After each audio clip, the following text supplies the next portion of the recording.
하심이라. 아멘. 목사님 나오셔서 말씀 선포해 주시겠습니다.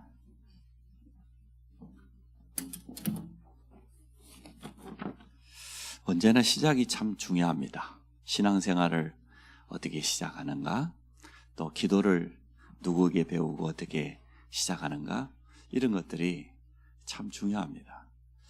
참 복음으로 시작하면 올바른 구원의 확신 가지고 신앙생활을 시작할 수 있는데, 그게 아니고 틀린 불건전 신비라든지 율법주의라든지 경건주의라든지 이런 잘못된 시작을 하면 시작부터가 잘못됐기 때문에 열매도 그렇게 나타날 수밖에 없습니다.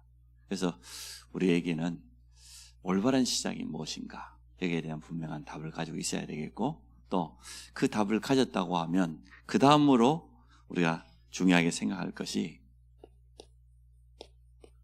모든 것을 감사로 시작해야 되겠습니다. 믿음의 조상 아브라함의 시작을 보십시오. 75세 때 부름받았는데 하나님께서 아브라함에게 분명히 약속했습니다. 내가 너에게 보여줄 땅으로 가라. 내가 너로 큰 민족을 이루겠다. 너를 축복하는 자 내가 축복하고, 너를 저주하는 자 내가 저주하는, 땅의 모든 족속이 너로 말미암아 복을 얻게 될 것이다. 이게 아브라함의 사실은 시작이었습니다. 결국은 아브라함은 하나님께서 부르시고 주신 말씀대로 응답받았습니다. 우리가 믿음의 조상이라고 표현하지 않습니까? 모세가 80세에 출애굽의 지도자가 되었지만 사실 모세의 시작은 80이 아니죠. 그래서 출애굽기 2장에 보니까 레위 남자가 레위 여자를 만나서 아들을 낳았는데 그 아들 이름이 모세란 말이에요. 그럼 그때 이미 어렸을 때부터 시작이 뭐예요? 언약으로 깊이 각인되었던 거죠. 우리 후대들에게 어렸을 때 들어간 것은 평생 동안 분명히 영향을 줍니다. 우리 입맛도 어렸을 때 부모, 어머니를 통해서 맛있게 먹었던 거, 이런 것들이 나이 들어도 생각나잖아요. 저도 좀 이때쯤 되어지면 생각이 나요. 야, 그 12월 달 그 시원한 그 동치미 참 맛있었는데, 생각이 나요. 어렸을 때부터 먹은 겁니다. 또 여러분 나이 들으실수도 아무리 좋은 데가 살아도 고향 생각납니까? 안 납니까? 날 것 같아요. 이번에도 해외 가보니까 거기 있는 중직자 그래요. 자기 한국에 가서 살고 싶대. 자기 17세 때 나와가지고 지금 거의 20년 이상을, 25년 이상을 해외에서 이렇게 살고 있는데, 기회만 주어진다고 하면 한국에 가서 단 몇 달이라도 살아보고 싶대요. 한국이 좋대요. 왜냐면 거기서 나고 자랐으니까 그렇지 않겠습니까? 자, 그래서 우리의 시작은 참 중요합니다. 우리가 초대교회에 대해서 주일날 말씀을 계속 받고 있는데, 초대교회 시작이 뭐였습니까? 복음으로 다 붙어냈어요. 정확한 복음을 아는 것이 시작인 줄로 믿습니다. 우리는 복음을 정확하게 알고 있습니다. 예수가 그리스도 되신다. 이 간단한 복음을 몰라가지고 지난 과거에 종교생활을 오랫동안 하면서도 확신도 없이 흔들렸었거든요. 작은 일에도 마음 빼앗겼었는데, 예수가 그리스도라는 복음을 깨닫고 나니까 흔들릴 일이 없어요. 일단 우리 확신은 전혀 흔들리지 않아요. 구원에 대한 이 확신만큼은. 초대교회는 또 뭐였습니까?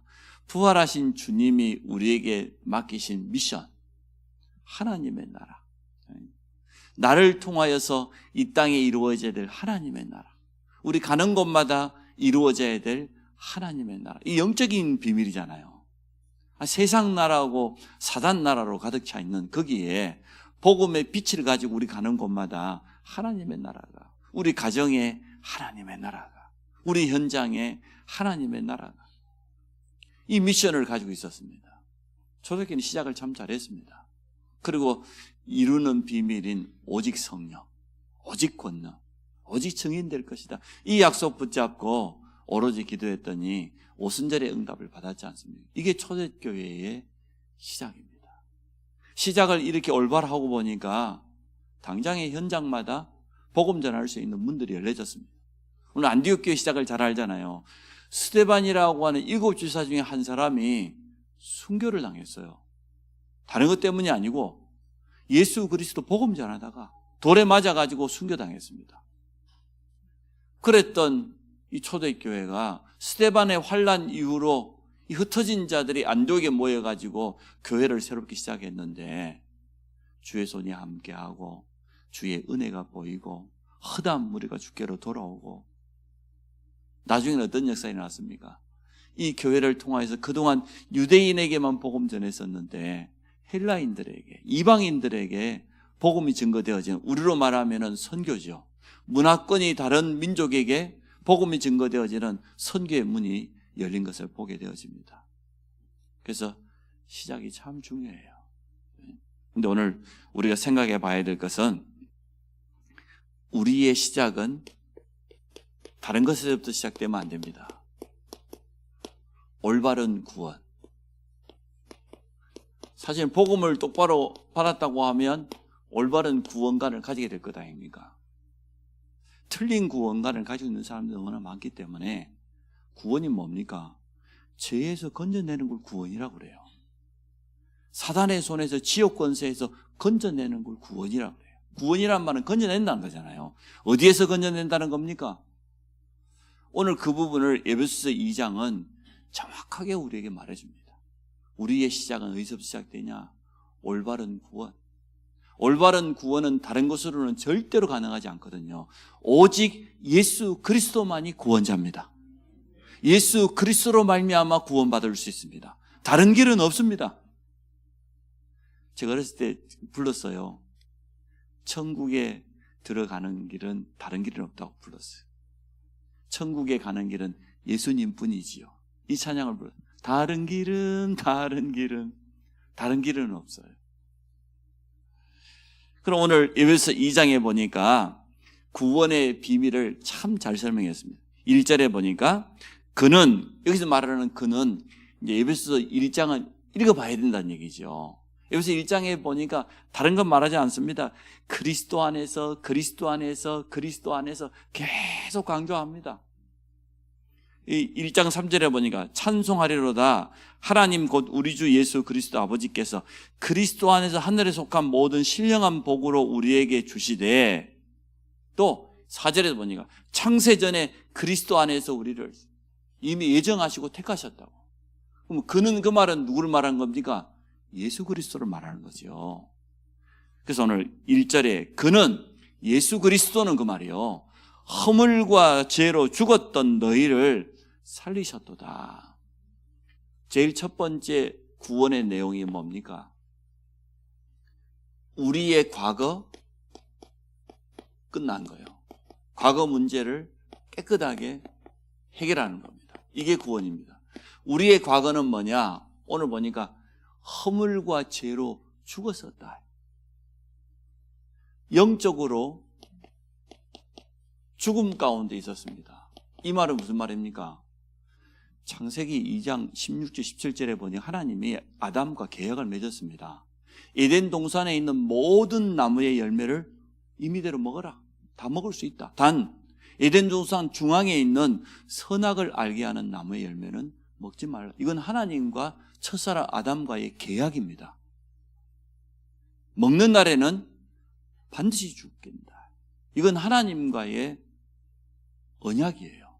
그래서 행위로 세운 계약이라 그래서 행위 언약이라고 말해요. 하나님은 창조주입니다. 온 우주 만물의 주인 되세요. 우리 인간은 피조물이에요. 그죠? 하나님 만든 피조물인데 단 우리 인간에게만 하나님의 형상을 주어서 하나님 알 수 있도록, 하나님과 함께 하도록, 하나님으로부터 오는, 위에서 오는 모든 축복을 다 누리도록 만드는 그곳이 에덴 동산인데, 이 축복을 지키는 계약은 하나밖에 없었어요. 하나님이 100가지, 1000가지를 준 게 아니에요. 에덴 동산에 있는 모든 열매 마음껏 먹고 모든 생물을 다스리고 땅을 정복하고 차지하고 다스리는데 딱 한 가지 기억해라. 동산 중앙에 있는 선악을 알게 하는 나무의 열매를 먹지 말라. 이건 계약이에요. 먹는 날에는 반드시 죽게 된다 말이에요. 그런데 이 계약이 언제 파괴되었냐? 창세기 3장에. 누구 때문에? 유혹에 넘어가서. 뱀 속에 들어간 사단의 유혹에 넘어가서 창세기 3장에는 아무리 읽어봐도요 뱀밖에 안 나와요. 근데 요한계시록 12장 9절에 보니까 옛뱀 속에는 마귀라고도 하고 사단이라고도 하는 온 천하를 유혹하는 자가 분명히 들어갔다고 돼 있어요. 우리가 보았을 때 대학 청년들이 지금 현재 무속인 현장을 갑니다. 무속인이 우리하고 똑같은 사람이에요. 그렇죠? 근데 영적으로는 달라요. 우리 안에는 하나님의 완전하신 성령이 계시는데 이 지금 어려움 당하는 무속인 속에는 눈에 보이지 않는 악한 영, 좀 심하게 표현하면 귀신에게 붙잡혔어요. 그래서 귀신이 주는 그 능력으로 뭐 알아맞히기도 하고 미래를 예언하기도 하고 과거를 맞히기도 하고 이래 합니다. 그런 것처럼 뱀이지만 그 속에 악한 영 사단이 들어가서 아담과 하와를 유혹했는데 여기에 넘어가 버렸단 말이에요. 뭔 말입니까? 하나님과의 계약이 완전히 파괴돼 버린 거예요. 먹으면 정령 죽으려. 영이 죽어버렸어요. 하나님 떠나는 순간. 이게 우리 지난 과거의 문제요. 쉽게 말하면 원죄 문제입니다. 이 원죄 문제를 도무지 해결할 수 없는데 영적으로 죽어 있었는데 예수 그리스도께서 십자가에서 피 흘리심으로 말미암아 우리의 모든 죄와 저주를 다 끝냈다고 말이에요. 이게 구원이란 말이죠. 우리가 영적으로 죽어 있어요. 육신적으로는 불신자는 우리가 똑같이 밥 먹어야 살고 심장 뛰고 피가 돌아야 사는 것 아니에요. 영적으로는 달라요. 불신자들은 그 영혼이 사단에게 딱 붙잡혀 있고 영적으로 죽어 있어요. 근데 우리는 예수 그리스도가 생명으로 우리 안에 들어온 겁니다. 그 생명은 영적 생명이에요. 영원한 생명이에요. 이 속에 있었던 우리에게 영원한 생명 되시는 예수 그리스도 이 복음을 받음으로 말미암아 우리가 과거 문제에서 완전 빠져나왔다. 끝나버렸어요. 이게 구원의 첫 번째 의미예요. 내 안에 영원한 생명이 들어온 겁니다. 끝난 겁니다. 우리의 과거는 끝이에요. 그럼 두 번째, 그럼 현재는 어떻습니까? 현재 문제도 해결이거든요. 이게 두 번째 구원의 내용입니다.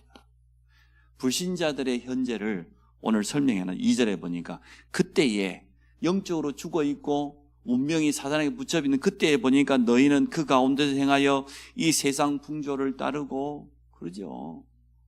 불신자들은 그렇습니다. 세상 풍속 따라갑니다. 공중에 건세 잡은 자를 따랐으니 곧 지금 불순종의 아들들 가운데 역사하는 영이라. 전에는 우리도 다 그 가운데서 우리 육체 욕심을 따라 지내며 육체와 마음에 원하는 것을 하여 다른 이들과 같이 본질상 진노의 자녀였어요. 우리가 불신자들은 지금도 현재 운명 아래 있기 때문에 불안하기 때문에 문제 생기면 무속인 찾아가거나 어디가 부적 하나 사가지고 오거나 그렇게 합니다. 오래된 이야기입니다만은 여성중앙에서 여자분들이 문제 만나면 어떻게 해결하냐 할 때 제일 첫 번째가 친구예요. 가장 가까운 친구에 가서 고민을 털어놓는다. 그리고는 세 번째 보니까 무속인 찾아간다는 거예요. 친구한테 물어보고 어디 무당이 용한지 물어보고 우리 저기 교회 옆에도 보면 프랑카드 보면은 늘 붙어 있잖아요. 탈북녀 무속인 막 이렇게 있잖아요. 찾아오라고 전화번호 010 막 적어 놓고 어떤 데 보니까 막 선녀가 신이 내렸나 봐요. 신 내린 지 또 얼마 안 됐다고 또 막 광고하기도 하고 본격적으로 하잖아요. 불신자는 그렇습니다. 지금도 불안하면 아니 스포츠 신문에 오늘의 운세 뭐 원숭이띠 뭐 소띠 뭐 이런 거 보면 불신자는 눈이 돌아가요. 얼마나 불안한지. 그런다니까. 여러분 거기에 눈이 가던가요? 현재 불신자들은 그 운명 가운데 있는데 우리는 뭡니까? 지금 현재 완전하신 하나님의 성령이 내 안에 성전 삼으시고 함께 하심을 믿습니다. 우리는 현재 하나님께서 우리에게 말씀을 주사 우리의 삶을 완전하게 인도하심을 믿습니다. 불신자와 완전 다르잖아요. 그 사람들은 저 귀신 들린 무당 앞에 찾아가야 되는데 하다 못해 말이에요. 인간적인 방법으로 발버둥 치면서 살아야 되는데 과거 문제만 끝난 게 아니에요. 영원한 생명을 얻었고 이제는 그 하나님이 성전 삼으시고 우리와 함께하고 우리의 삶을 인도하심을 믿습니다. 본질상 진노의 자녀라. 불쌍해요. 안타까워. 그 내용을 지금 에베소 2장에 말해주고 있는 겁니다. 우리가 전에는 이랬지 않냐. 오늘 4절에 보니까 궁일에 풍성하신 하나님이 우리를 사랑하신 그 큰 사랑을 인하여 허물로 죽은 우리를 그리스도와 함께 살리셨고 너희가 은혜로 말미암아 구원을 받은 것이라. 세 번째, 우리의 미래까지도 오늘 말씀하셨어요. 그게 6절입니다. 뭐라고 되어 있습니까? 또 함께 일으키사 그리스도 예수 안에서 함께 어디에요? 하늘에 앉히실 거래. 나는 지금 이 땅에 살고 있는데 우리 육신을 가지고 있는 존재이기 때문에 영혼을 담는 그릇이 몸 아닙니까? 우리 안에 영혼이 있어요. 근데 하나님이 우리를 부르면 혼이 떠납니까? 안 떠납니까? 그러니까 우리 조상들이요 참 표현을 잘했어. 혼이 떠났대. 뭘 떠난 겁니까? 육체를 떠난 거예요. 그럼 죽는 것 아닙니까? 또 돌아가셨대. 온데가 있으니 돌아간 것 아닙니까? 하나님께로 왔던 우리 생명이 하나님께로 돌아가는 거잖아요. 우리 조상들이 참 잘 깨달았어요. 표현을 참 잘했어. 근데 오늘 왜 그리스도와 함께 우리의 미래, 다른 말로 하면 우리의 다음 세상, 내세 말이요. 이것까지 보장되었어요. 불신자들은요 한 치 앞도 못 내다봅니다. 얼마나 답답하면 그러겠어요. 우리의 미래입니다. 틀림없이 영원한 내세 천국이 보장되어 있단 말이에요. 영원한 삶이 보장되어 있어요.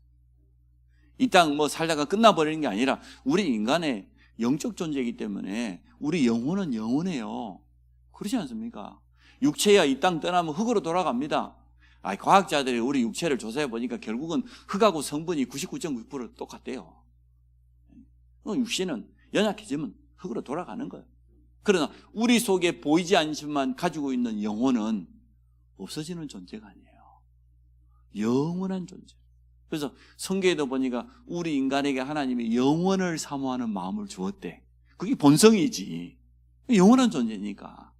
오늘 어디로 갑니까? 하나님 앞으로 가게 되겠죠. 이게 구원입니다. 구원은 첫째, 우리의 과거 문제의 끝.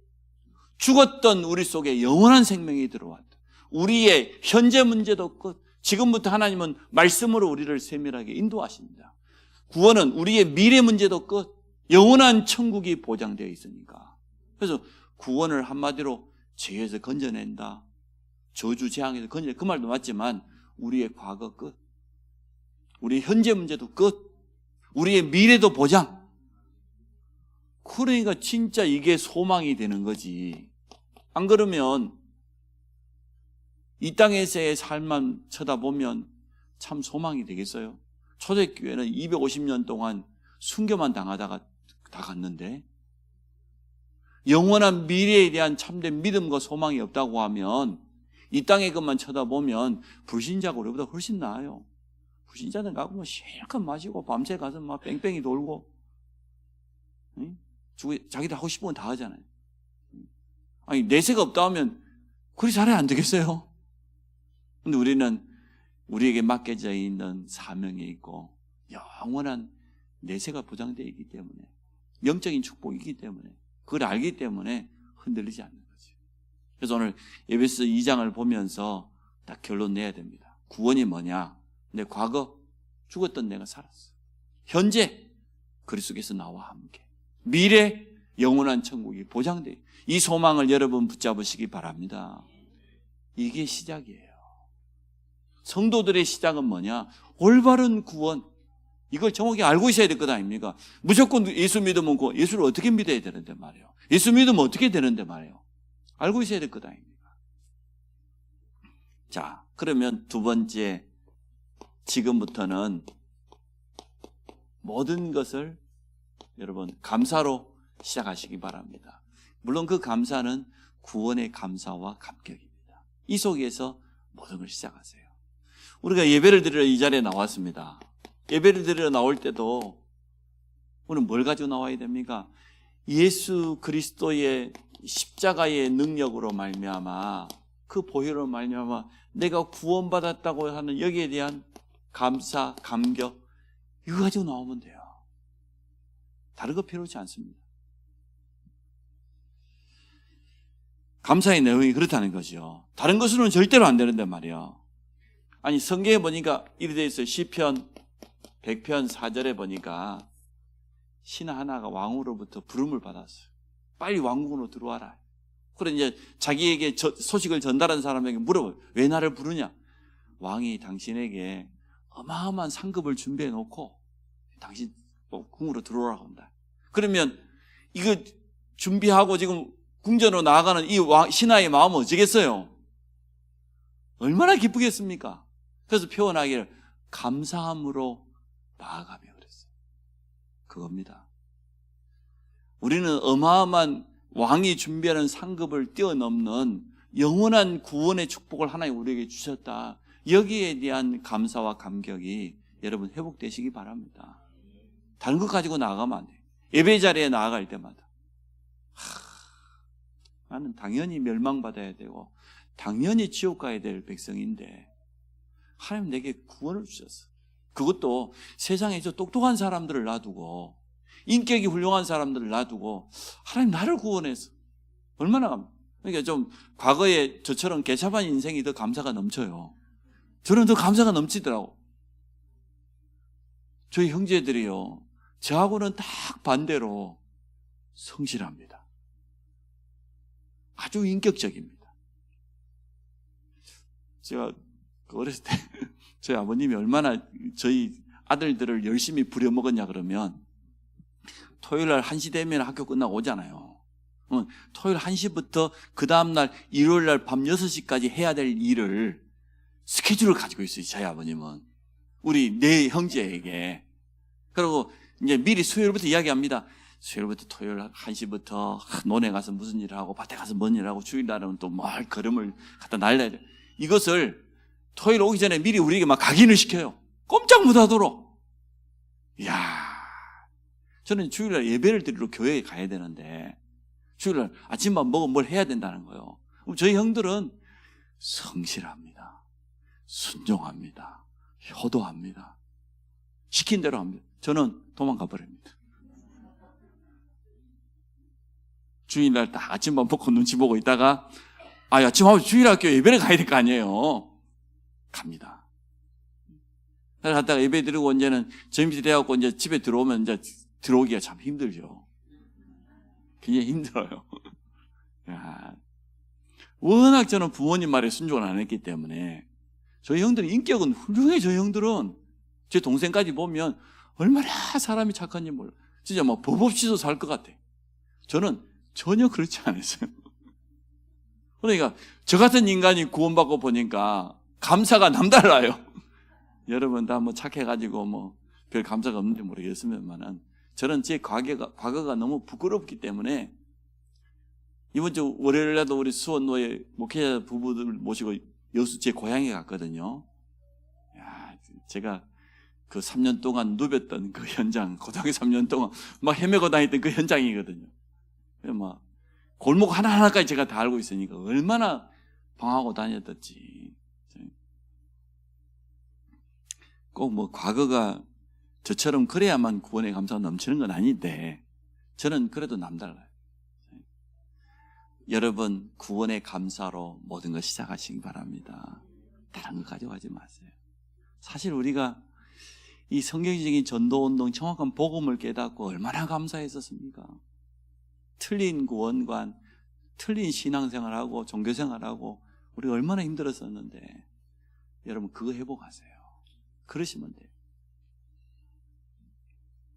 그러면 이렇게 예배를 드리면 진짜 하나님께서 우리에게 주시는 은혜가 임해요. 그럴 것 아닙니까? 그냥 예배 드리는 것보다 예배가 다르죠. 두 번째, 기도도 마찬가지입니다. 여러분 기도할 때 제일 첫 마디가 뭡니까? 하나님 감사합니다 아닙니까? 뭘 감사한다는 겁니까? 나를 구원해 주신 거 감사하고 하나님 앞에 기도할 수 있는 그런 신분 주신 거 감사하고 하나님 또 우리 기도에 응답하실 거 감사하고 그렇지 않습니까? 성경에 증거가 있어요. 다니엘서 6장 10절. 참 다니엘이 어려움 앞에 있는데 사자굴 속에 던져져야 되는데 근데 하나님께 감사하였더라. 그 말은 무슨 말입니까? 다니엘은 그냥 하나님의 분명한 뜻, 하나님의 분명한 계획 이게 발견되었기 때문에 그래서 기도 속에서 하나님의 뜻을 찾기도 하지만 사실은 기도의 자리에 나아갈 때 이미 하나님은 이것을 원하신다. 하나님은 이렇게 말씀하셨다. 그 답 가지고 서야 되는 겁니다. 다니엘은 이미 가지고 있어. 나는 사자굴 속에 던져도 괜찮다. 난 죽어도 괜찮다. 내가 지금 포로로 잡혀왔던 내가 이 나라의 최고의 총리가 되었는데 여호와 하나님의 이름을 말할 수 있다고 하면 증거할 수 있다고 하면 나는 뭐 사자굴에 들어가도 괜찮고 이래도 괜찮고 저래도 괜찮고 어떤 사람은 꼭 이렇게 해달라고 하는 게 지가 하나님인가. 그래서 여러분 그래 하지 마시고 하나님 뜻대로 그래 기도하시는 저는 그래 합니다. 결국은 내 뜻대로 마시고 우리 주님이 그랬잖아요. 겟세마네의 동산에서 마지막 땀방울이 핏방울이 병할 만큼 간절히 기도하시면서 이 잔을 내게서 뭘 해달라고 마지막에 뭐라고 합니까? 그러나 내 뜻대로 말고 아버지의 뜻대로 그렇게 기도하시기를 바랍니다.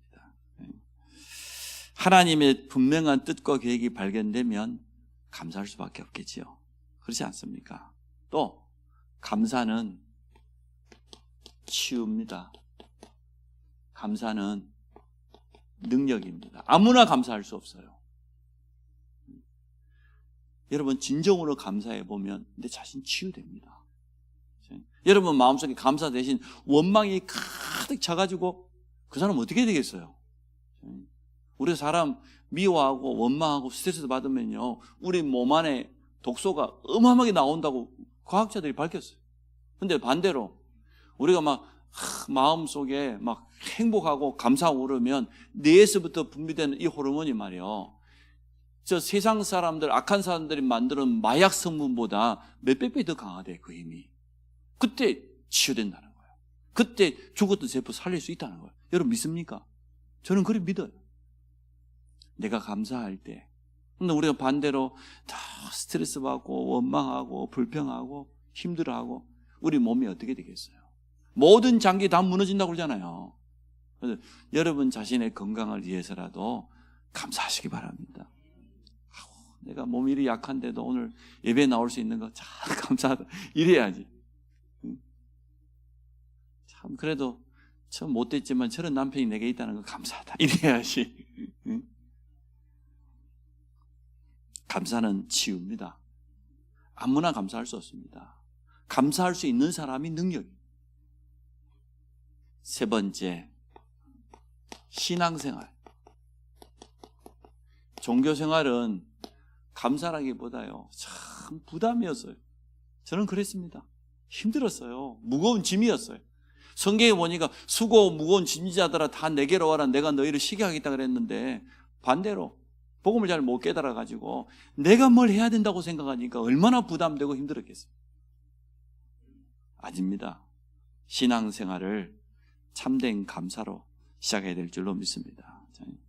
특히 우리의 직분 속에는 이건 하나님이 주신 직분이기 때문에 이미 그 직분 속에는 감당할 수 있는 응답, 은혜 다 포함된 줄로 믿습니다. 주일학교 교사로 성가대로 여러 가지 직분을 맡고 계시는데 하나님이 주신 직분이기 때문에 이미 끝난 거예요. 그래서 저는 교육자들에게 늘 강조하고 싶은 거 하나님이 우리를 주의종으로 불렀다고 하면 우리 인생 전체, 우리 가정 완벽하게 책임집니다. 걱정할 필요 없다. 이미 하나님은 다 준비해놨다. 우리의 불신앙이 어두워 눈을 어둡게 만들어서 못 보게 만드는 것이지 정말로 우리가 제대로 영안을 떠서 믿음의 눈을 떠서 진정한 감사를 회복한다고 하면 보일 것 아닙니까? 우리에게 이런 일이 생기고 저런 일이 생기지만 그것도 도리어요, 감사할 일이에요. 손양호 목사님 얘기 여러분 안 들어봤습니까?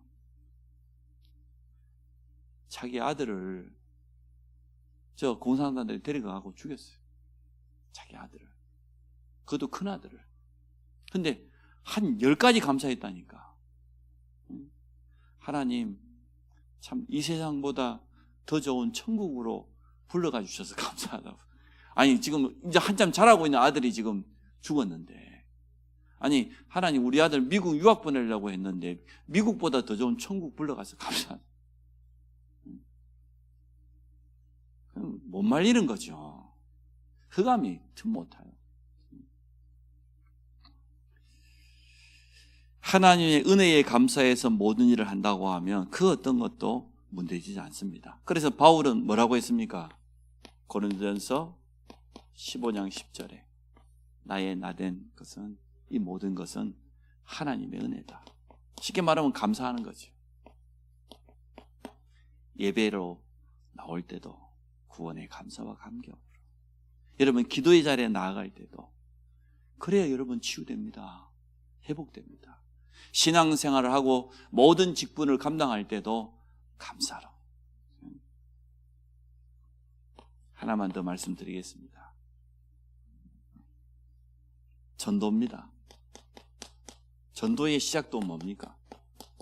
내가 구원받은 것이 너무 감사해서 현장을 바라보니까 과거에 내가 구원받기 전에 나와 같은 모습 가지고 있는 사람이 있단 말이에요. 그러면 뭐가 생깁니까? 진짜 구원에 감사가 있는 사람은요, 이게 생겨요. 궁휼, 안타까운 마음이 생겨요.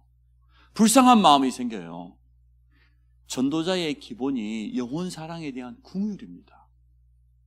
내가 저 사람 복음 전하면 들을까 안 들을까 그게 아니고, 저 사람이 겉으로는 잘 사는 것 같은데 하나님 만나지 못해서 얼마나 참 갈급할까, 얼마나 힘들까 말이에요.